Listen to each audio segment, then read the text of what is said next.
Hi everyone, thanks for tuning this episode of Nick Egan Times. On this episode, we have an incredible and legendary guest. We have a hip hop rap legend. We have Jermaine Dupri.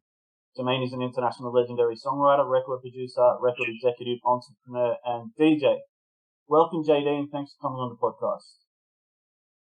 Thanks for having me. You're welcome. How's it all been going over there? Cool. Just a lot of work. Trying to keep it moving. Trying to keep it moving. Cool. Tell me, when the pandemic hit and during the pandemic, how was that for you personally and professionally?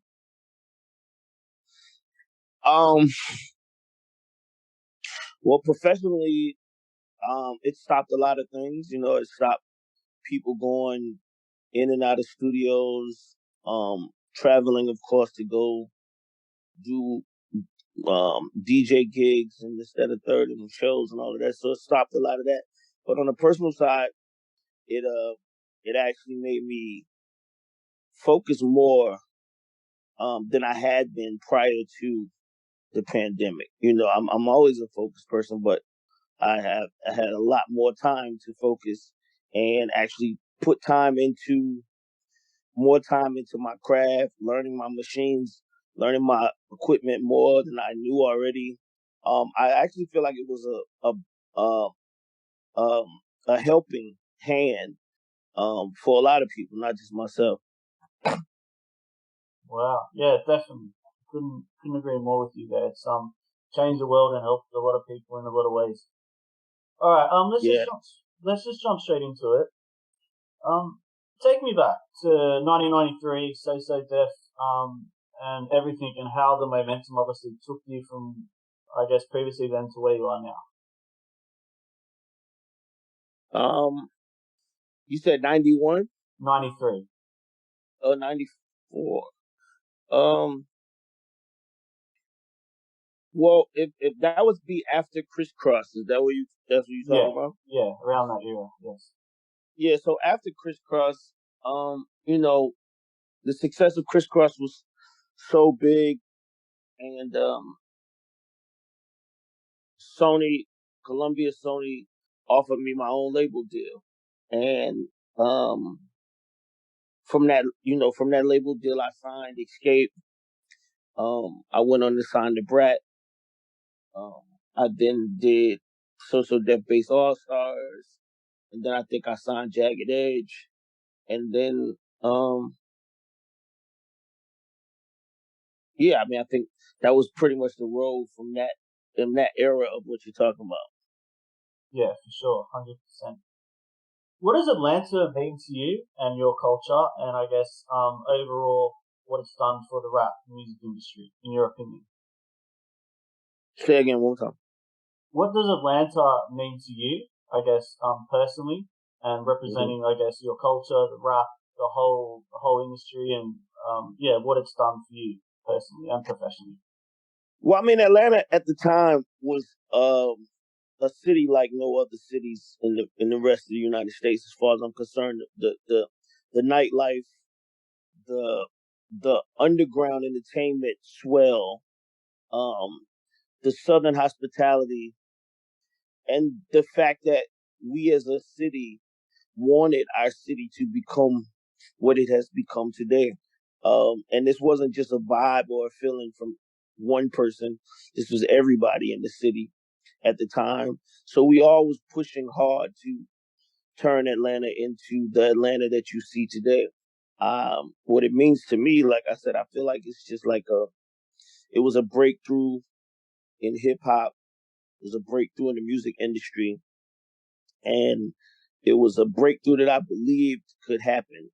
It was just based on the work that each individual coming out of here was to do. So, I mean, for the rest of the industry, Atlanta became a savior to the rest of the industry on all fronts. From producers to songwriters, to even artists. Um, I'm not sure any other city has had a run like Atlanta. Yeah, that's incredible. That is incredible. Tell me about Bow Wow, Crisscross, TLC, Usher. obviously you've done and you've created a lot of artists and got them obviously to where they are today. What does that mean to you, and what do they mean to you, I guess, personally as well?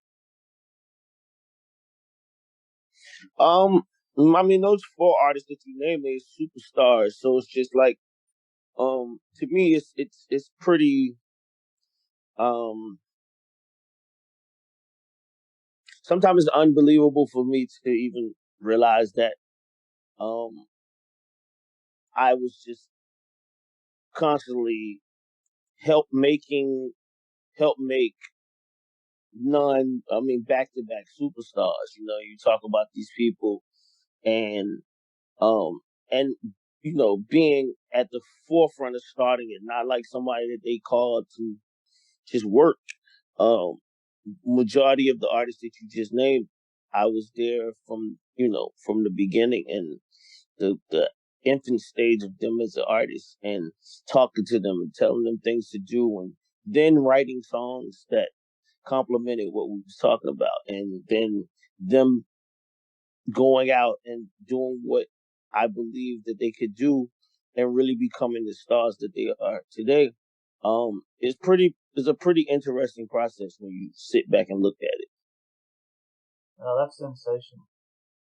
How do you know personally when you see someone obviously you're taking from literally, I guess, nowhere and making them superstar or helping at least get them to become a superstar? How do you know that they've just got that vibe or they've got that to become a superstar? Yeah, I could see it. I could see it, and a lot of the times it's based on their actions and their activity and what they say to me. Um, the way they go about things and asking me questions, I could tell in the questions that, oh, okay, this kid really wants it. Or when it's time to turn that light on, um, the level that they go to compared to what was just happening prior. So most of the time you can see it. You know what I mean? It's just these artists they sometimes need help in the fashion area and styling. Um, they sometimes need help in the area of just like paying attention to what it is that they have, because they might not be paying attention to the right part. So my role is always the quarterback, the coach, um, and it's needed. Well, that's sensational. What's influenced your career? Before I guess it began, like what artist and what influenced you? Um, it depends on what era of my life you're talking about. All right, let's be general overall. Overall, I mean, I think every great person influenced me. If you're great in any field, in whatever field it is, and you're great, I've had to pay attention to you. I think I study the greats. I pay attention to what they do. I pay attention to how they become great. Um, because at some point I want people to say I'm great. Um, I so that's my influence. I feel like Quincy Jones, Herbie Lovebug, Teddy Riley on the production side. Um, these guys, um, um, the Philadelphia Sound, um, all of these guys, these producers, these people, they inspire me, and they, Jimmy Jam and Terry Lewis, L.A. and Babyface, they all sent me in a direction at one point in time to try to find what I'm doing, or try to find what I wanted to do, and it was based on what I heard them doing. That's extraordinary. Tell me about JD's vegan ice cream and what's happening there. Well, JD's vegan ice cream is a vegan ice cream brand that I started last year. I've been vegan for 17, going on 18 years now, and I just wanted to bring something to hip hop that was on the lighter side, as well as a more positive thing from entrepreneurs and moguls in this game. Everybody does liquor. Everybody's now doing weed. I felt like a lot of the things that are sold through hip hop are not positive things, right? They're just, if you look at it, they're just not things that really, really help you as a person or help the body. So um and being a hip hop baby, um this could have come off corny, and this could have come off like something that the um hip hop community wasn't paying attention to. But I didn't really care because in this space I speak my truth because I'm a true vegan. I know exactly what veganism has done for me. I know what it does for anybody else, and I know we need a dessert. We needed a dessert, so it was a couple of reasons why I created JD's Vegan. Um, but yeah, that's pretty much it. I created five different flavors, um, which is 404 cookies and cream, key lime pie, strawberry sweetheart, chocolate my way, welcome to Atlanta peach cobbler, and what am I forgetting? Um, I'm forgetting one. I'm trying to remember. But yeah, that's pretty much it. I forgot the sixth one. Why am I forgetting this thing? Um, and a lot of them I named after my songs. So like the Welcome to Atlanta Peach Cobbler, that's a double. I guess you could call it a double entendre type of thing because the peach is the state of Georgia's, fruit, and then my song "Welcome to Atlanta." So it's like a homage to Atlanta, basically. In one, and then the other one, "Strawberry Sweetheart," is "Sweetheart" was a song that me and Mariah have, and I just merged the two together and called it "Strawberry Sweetheart." "Chocolate My Way," Usher's album "My Way," I produced basically. Um, and this is chocolate, vegan chocolate. So I basically was saying that you're getting, yeah, everybody has chocolate ice cream, but this is chocolate my way. So, just little clever things like that to like incorporate the music and the entire culture into grocery store product. Incredible. That's sensational. Welcome to Atlanta is one of my favorite songs too. So yeah, well done. That's incredible what you've done. What? Thank you. What makes a good song? What inspires you to like make a good song? I know that's probably a pretty generalized question, but overall, when you're sitting there or you're helping someone become a star or you're writing them a song, what in your opinion makes a good song? I mean, well, for me, a great song is usually a hook. The hook of the song is what I feel like makes a great song. And then at that point, whatever the storyline is to go to go along with the hook. But for the most part, for me, it all starts with a hook. If the hook is right, then I feel like the song is going to be amazing. And you can tell how the song is going to be based on the hook, right? I always try to start writing hooks first because I feel like the bigger the hook, the bigger the song. Wow, wow. What has given Jermaine longevity? You've been around a very long time, and you're very relevant, and you stay relevant, and you've been very consistent. What has given you the longevity? Oh, sorry. So the sixth flavor was apple butter. I'm sorry. Just for you, just No. what gives Jermaine longevity? I think the fact that I started in this business so early. I actually really, really started in the business when I was 16.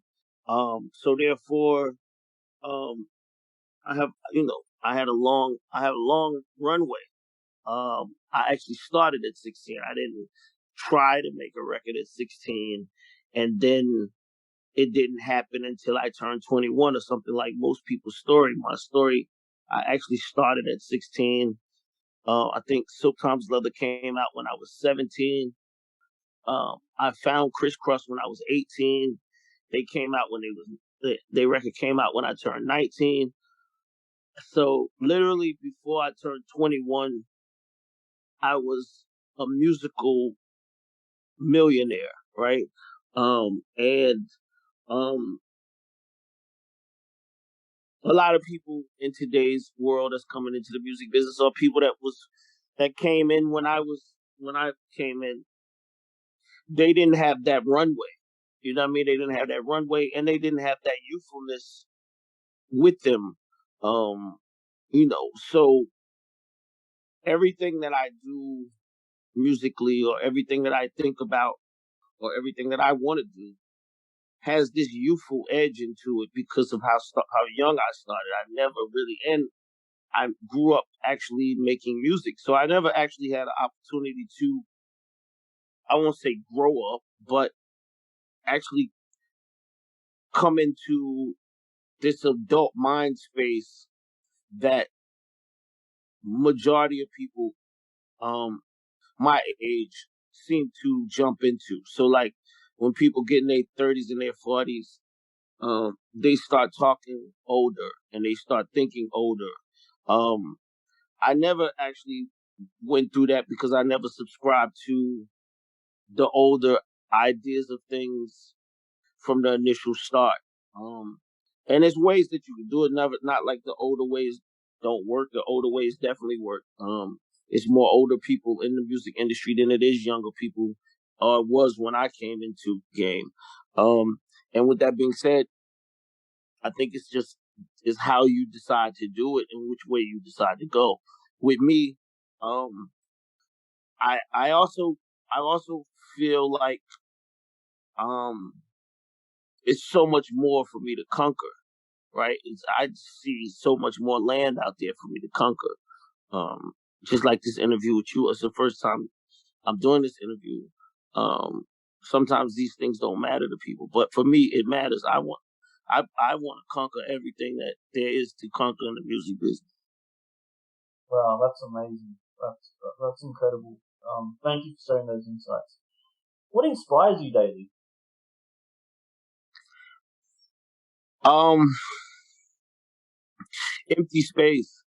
The fact that, like I said, empty space. The fact that I feel like, I'm looking at stuff that nobody else is looking at, and I'm like, okay, well, I could just look at it, but I don't want to just look at it. I want to control that space. I want to hold that space. Um, I feel like God put me here to do this. He showed me at a very young age that He gave me the strength and the know-how, and once you recognize that you have that, it's on you to use it. So, um, that's what inspires me every day. I could lay in the bed and be like, cool, I'm just gonna lay here. But when I lay in the bed, I think about how I'm wasting my talent. You know. Yeah, for sure. That's great insights. What off the top of your head, you've probably got millions of memories, and you have millions of memories. What are the ones that I guess come to your mind frequently that really stand out for you, that are the best? You said what names? What are the best memories? Obviously you would have millions, but that comes to the top of your head. You know, when you're just thinking, "Wow, that's amazing that that's happened." You know how you just have one of those memories where it just is always at the top of your head, and you think back, you're like, "Wow, that's incredible." Yeah. I would say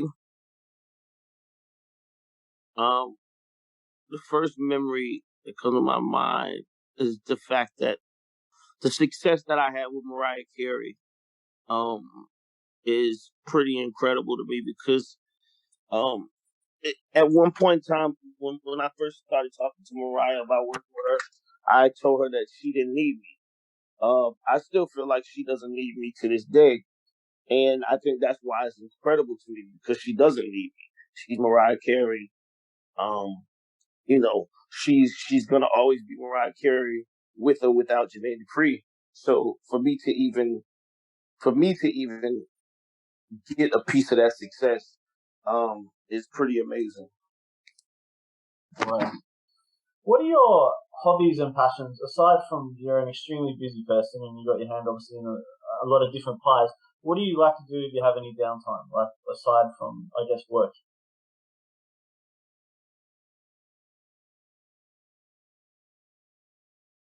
My downtime is I play video games. Um, I like to travel. Spend time with my kids. Um, um, just chill, even just chill. Um, just for a second and just kind of like smell the flowers. Because I haven't, in my whole time of trying to get to where I've been trying to go, I didn't do those things. So I found out that just some of that is healthy as well as it's needed because I never got an opportunity to really do it, and I still don't to the point where I wish I could. So my downtime is not really to do a lot because I do so much when I'm working. I travel when I'm working. I party when I'm working. Um, I do all of these things when I'm working. So when I'm not working, I try to get as much rest as possible. But I also, like I said, I try to spend time with my family. And when I just want to get away from everybody, I go play video games because it takes my mind off of whatever problems I have, whatever ideas I'm thinking about. It pushes all of that to the side and works in a different space. Right. If you were 18 again and you could change anything, you could go back in time, you could change anything in your career, personally or professionally, it can be. What would you change? I would change the fact that um I didn't believe with the passion of the rest of the greats in the world.